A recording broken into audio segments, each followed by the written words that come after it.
सरकार को मजबूर करेंगे कि इस बिल को रिजेक्ट करें, इस बिल को फेल कर दें, इस बिल को वापस करें। इतना चोट कांग्रेस ने पहुंचाया है मुसलमानों को, उतना मुझे नहीं लगता बीजेपी ने ही पहुंचाया है। मिल्लत टाइम्स में आपका स्वागत है। मैं हूं आपके साथ मुनव्वर आलम। हम जंतर मंतर में खड़े हैं। यहां पर आकर एक बार देखिए, यहां पर हज़ारों की तादाद में लोग यहां आए हैं। एनआरसी और कैब के खिलाफ यहां पर प्रदर्शन करते नजर आ रहे हैं। आज सिटीजनशिप अमेंडमेंट बिल को लोकसभा में पेश किया गया है। भी लोग यहां पर आप देख रहे हैं, ये सिटीजनशिप अमेंडमेंट बिल के खिलाफ ही नजर आ रहे हैं। यहां पर AIUDF all India United democratic front के सदर सदुद्दीन अजमल साहब यहां पर मौजूद है और उनकी पार्टी के सारे लोग, सारे कार्यकर्ता यहां पर मौजूद हैं। आसाम के हज़ारों लोग यहां पर मौजूद हैं। एनआरसी और कैब के खिलाफ बोलते नजर आ रहे हैं। सर, एक सवाल ये भी उठता है कि अगर आसामियों के खिलाफ नहीं है, पूरे हिंदुस्तान के खिलाफ है, तो फिर सिर्फ आसाम के लोग इसके खिलाफ क्यों बोलते नजर आ रहे हैं? आसाम में, क्योंकि एनआरसी आसाम में बना, एनआरसी के लिए लोगों ने इस एकॉर्ड, आसाम एकॉर्ड के लिए, आसाम में शांति के लिए आसाम में आंदोलन हुआ। 12,000 लोगों ने अपनी जानें दी, 850 लोग शहीद हुए। उसके बाद कई करोड़ों रुपया प्रॉपर्टी बर्बाद होने के बाद आसाम में शांति आई और उस एकॉर्ड के भी खिलाफ। अच्छा सर, आपकी पार्टी है अकेले रोड पे क्यों है? दूसरी पार्टियां जो अपोजिशन पार्टियां हैं वो रोड पे क्यों नहीं आ रही है? उस आसाम में, पूरा आसाम इस वक्त रोड पे आया हुआ। सिर्फ आसाम के लोग, आसाम बंद है। पूरे देश में क्यों नहीं ऐसा हो रहा है? देश में अभी के खिलाफ आज के हमारे आने से देश में ये मैसेज जाएगा। पूरे देश के लोग देखिए, ये पूरे ये दिल्ली के लोग आए हुए हैं, मुख्तलिफ जगहों से लोग आ रहे हैं, ये मैसेज पहुँचेगा। अच्छा सर, क्या आपको लगता है कि सरकार मानने को तैयार होगी? सर, हम सरकार को मजबूर करेंगे कि इस बिल को रिजेक्ट करें, इस बिल को फेल कर दें, इस बिल को वापस करें। मोदी हुकूमत नया बिल ला रही है, सिटीजनशिप अमेंडमेंट बिल 2019 का इसे नाम दिया गया है। अगर ये बिल पास हो जाता है लोकसभा से, उसके बाद राज्यसभा से भी पास हो जाए, तो 1955 में जो बिल बनाया गया था सिटीजनशिप का, वो बिल इसके वजह से खारिज हो जाए। इस बिल के तहत अफगानिस्तान, बांग्लादेश, पाकिस्तान और दूसरे मुल्क से जो हिंदू, सिख, ईसाई, बौद्ध धर्म, जैन धर्म के मानने वाले लोग हैं, अगर वो हिंदुस्तान में माइग्रेंट्स के तहत आए थे, यानी कि मुहाजिर के तौर पर आए थे, तो उनको इस बिल के तहत शहरियत दे दी जाएगी। वो इस देश के शहरियत हासिल करने में कामयाब हो जाएंगे अगर ये बिल पास हो जाता है। तो इस बिल के पास होने के बाद जितने भी मुस्लिम माइग्रेंट्स हैं जो बांग्लादेश, पाकिस्तान या कहीं से भी हिंदुस्तान में आए हैं, गैर कानूनी हो जाएंगे। लेकिन जो हिंदू, सिख, ईसाई 6 कम्युनिटी का जो नाम है, अगर ये आए हुए हैं तो ये कानूनी हो जाएगा। इसके अलावा हम अगर बात करें तो नए बिल के मुताबिक अब सभी गैर मुस्लिम जितने भी माइग्रेंट्स हैं, हिंदुस्तान की शहरियत पाने के लिए कम से कम वो हिंदुस्तान में उनको 6 साल रहना होगा। ये कानून, इस कानून के तहत ये बताया गया है। पहले 1955 में जो कानून बना था, इस कानून के तहत कम से कम 11 साल रहना था, लेकिन इसके तहत 6 साल रहना है, मतलब हिंदुस्तान में वक्त गुजारना है। कानून के मुताबिक जो उत्तर पूर्वी राज्य है, जैसे अरुणाचल प्रदेश, नागालैंड, मिजोरम, इनको इस बिल से बाहर रख दिया गया है। यहाँ पर ये कानून नहीं लागू होगा। इसके और भी अगर हम इसके पॉइंट्स देखें तो नए कानून के मुताबिक अफगानिस्तान, बांग्लादेश और पाकिस्तान और दूसरे मुल्क से आए हुए किसी भी हिंदू, जैन, सिख, ईसाई और को गैर कानूनी शहरी नहीं माना जाएगा। ये लोग अब जो है कानूनी शहरी यानी कि नागरिक होंगे हिंदुस्तान के। ओवरसीज सिटीजनशिप ऑफ इंडिया है, यानी कि OCI कार्ड होल्डर अगर इस किसी कानून के खिलाफ वर्जी करेंगे तो उन्हें अपनी बात रखने का उन्हें मौका मिलेगा।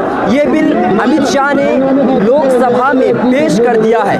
अब सवाल ये उठता है कि ये बिल अगर पास हो जाए तो जो चीज़ें हमने आपको बताई हैं, इस 10 चीज़ों के तहत मुसलमानों को बाहर कर दिया जाएगा। जो बाहर देश से जो लोग आए हुए हैं मुसलमान, उनको बाहर कर दिया जाएगा। इसके अलावा इस बिल के खिलाफ सिर्फ AIUDF नहीं है, बल्कि देश भर की अपोजिशन पार्टियां इस बिल के खिलाफ लड़ती नजर आ रही है, लेकिन वो ऐवान में है, पार्लियामेंट में बोल रही है, रोड पर अभी तक नहीं आई है।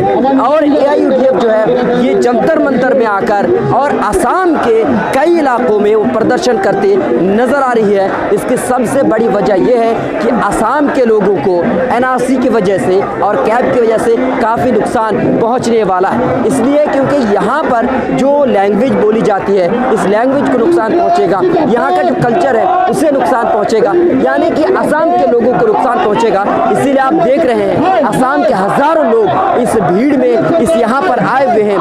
इसकी सबसे बड़ी वजह यह है कि इन लोगों को डर है कि कहीं ये लोग शहरियत के बिल पास हो जाने के बाद बाहर ना हो जाए। ये जो आप देख रहे हैं ये लोग हैं, ये जेएनयू के छात्र हैं। जेएनयू के छात्र भी एआईयूडीएफ के साथ खड़े हैं। उनका भी कहना है कि सिर्फ ये मुसलमानों के लिए नहीं है, बल्कि हर उस इंसान, हर उस भारतीय के लिए है जो हिंदुस्तान के संविधान को मानता है। इसीलिए जेएनयू के छात्र पूरी तरह से बदरुद्दीन अजमल साहब के साथ खड़े हैं और all India United democratic front के साथ खड़े हैं। जेएनयू के छात्र भी एनआरसी और कैब के खिलाफ प्रदर्शन करते नजर आ रहे हैं। हमारे साथ हैं जेएनयू के काउंसलर आफरीन फातिमा। आप लोग यहाँ पर आए हैं, जेएनयू के छात्र आए हैं, आखिर क्या सोच के आए? क्योंकि फीस बढ़ोतरी को लेकर भी आप लोग प्रदर्शन करते नजर आ रहे थे। अब क्या एनआरसी को लेकर है, तो क्या आपको डर लग रहा है कि पहले फीस बढ़ गई, अब कहीं ऐसा ना हो कि आपकी नागरिकता पर ही सवाल उठ जाए? तो जब नागरिकता ही ना रहेगी तो पढ़ाई क्या होगी? ऐसा लग रहा है क्या? यही बात जो हम लोग प्रोटेस्ट कर रहे हैं, कुछ मुस्लिम स्टूडेंट्स थे जिनके जहन में ये कंसर्न था और उन्होंने ये कॉल दिया और माशाल्लाह पूरे कैंपस के जितने भी मुसलमान बच्चे थे सब आए और हम सब ने साथ में मिलकर ये डिसाइड करा कि सीएबी और एनआरसी के खिलाफ हम एक लंबी लड़ाई की तैयारी कर रहे हैं।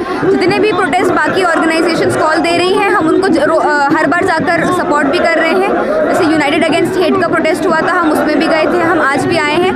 तो हमारा प्लान ये है कि हम जितने भी मुसलमान हैं उनको बताएं, उनके घर घर तक पहुंचकर बताएं कि सीएबी और एनआरसी से हम पर क्या फ़र्क पड़ेगा। ये सीएबी सिर्फ असम के उन 8 लाख 7 लाख मुसलमानों के ऊपर प्रॉब्लम नहीं क्रिएट करेगा।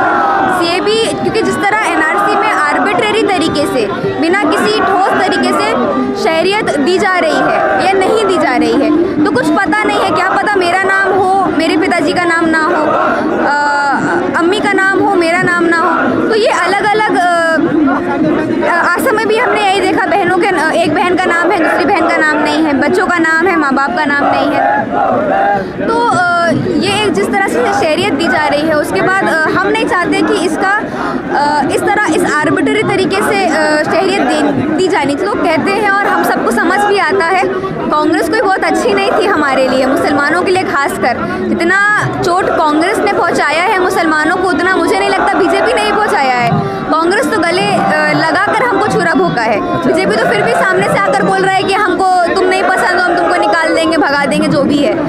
तो मैं नहीं मानती कि सेक्युलर था। अगर आप एक कम्युनिटी को टारगेट कर रहे हो बार बार अलग अलग चीज़ों में, जैसे बाबरी मस्जिद का भी केस देखा जाए तो कांग्रेस ही सरकार में थी उस टाइम पे, उसके बावजूद आपने गेट खुलवाया, वहाँ पे आपने पूजा करने का परमिशन दिया, अलग अलग चीज़। इन चीज़ों में नहीं आते हैं, बल्कि जेएनयू के छात्र वो छात्र हैं जो अगर हिंदुस्तान को कोई भी ऐसी चीज़ जो हिंदुस्तान के देश हित के लिए नहीं है, जो हिंदुस्तान के खिलाफ है, जो हिंदुस्तान की जो सांस्कृतिक साझी विरासत है उसके खिलाफ है, जेएनयू के बच्चे हमेशा उन चीज़ों के खिलाफ खड़े हुए हैं। और आज ये जो सिटीजनशिप अमेंडमेंट बिल लेकर आए हैं, जिससे सिर्फ और सिर्फ टारगेट मुसलमान है।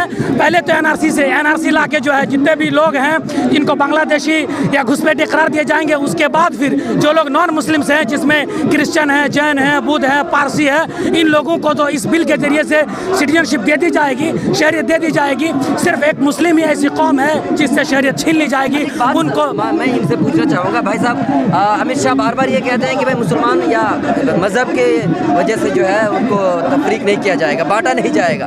अब ये कह रहे हैं कि भाई सिर्फ मुसलमानों को छोड़कर सबको शहर दे दिया जाएगा। फिर अमित शाह को ये भी बताना चाहिए कि किस बिना पे जो है मुसलमानों को वो इससे खारिज कर रहे हैं। वो एक तरफ तो ये बात करते हैं कि मतलब जो लोग प्रताड़ित किए जा रहे हैं पड़ोसी मुल्कों में माइनॉरिटी होने की बिना पे, तो बगल में आपके म्यांमार है जहाँ पे मुसलमानों को मुसलमान होने की बिना पे, माइनॉरिटी होने की बिना पे प्रताड़ित किया जा रहा है। चाइना है, दूसरे दूसरे और ममालिक है जहाँ पे भी मुसलमान भी हो सकते हैं। आपने पाकिस्तान का नाम लिया, वहाँ पे भी कुछ ऐसे मुस्लिम सेक्ट्स हैं जिनको परेशान किया जा रहा है, उन्हें शरीयत देनी चाहिए। ये बहुत बड़ी बात इन्होंने कहा, पहली बार मतलब ये सवाल इन्होंने सही उठाया है कि अगर आप ये कह रहे हैं कि अफगानिस्तान, पाकिस्तान और बांग्लादेश में हिंदू है, सिख है, ईसाई है, जैन है, बौद्ध धर्म है, इनको अगर मजहब की वजह से, मजहब की बिना पर भेदभाव का सामना करना पड़ा है, तो दूसरे देश जहाँ पर चीन है, म्यांमार है, वहाँ पर अगर मुसलमानों को मजहब की बिना पर अगर भेदभाव का सामना करना पड़ा तो आप उन्हें शहरियत देने के लिए क्यों तैयार नहीं है? बहुत अच्छा सवाल है। और यहाँ पर AIUDF के सॉलिडारिटी में आए हैं ताकि हम ये बता सकें कि NRC और कैब जो है एक सेकुलर स्टेट में नहीं चलेगा, क्योंकि यहाँ तमाम कम्युनिटी रहती हैं और ये मुल्क जब बना था, जब यहाँ का कॉन्स्टिट्यूशन लिखा गया था, तो ये बात तय हुई थी कि सभी लोग मिलजुल कर और आपसी भाईचारे के साथ रहेंगे। लेकिन आज एक पार्टिकुलर और मुस्लिम कम्युनिटी को साफ तौर पर टारगेट किया जा रहा है, जो कि कॉन्स्टिट्यूशन के खिलाफ है, इस मुल्क के उसूलों के खिलाफ है। जोरदार प्रदर्शन हो रहा है, ये पहली बार नहीं है। यहाँ पर देखिए बदरुद्दीन अजमल साहब को आप देख पा रहे हैं, स्टेज पर बैठे और अगल बगल में सारे लोग हैं, वो विरोध प्रदर्शन कर रहे हैं। जोरदार नारा जो आप सुन रहे हैं, ये उन्हीं का नारा है। ये किसी भी हाल में इस बिल को पास नहीं होना था। मिलत टाइम्स की वीडियोस देखने के लिए यहाँ क्लिक करके सब्सक्राइब करें और हाँ, बेल आइकन जरूर दबाएं। अगर फेसबुक पर देख रहे हैं तो पेज लाइक करें। ताज़ा तरीन खबरों और मज़ामीन के लिए विजिट करें हमारी वेबसाइट www.millettimes.com।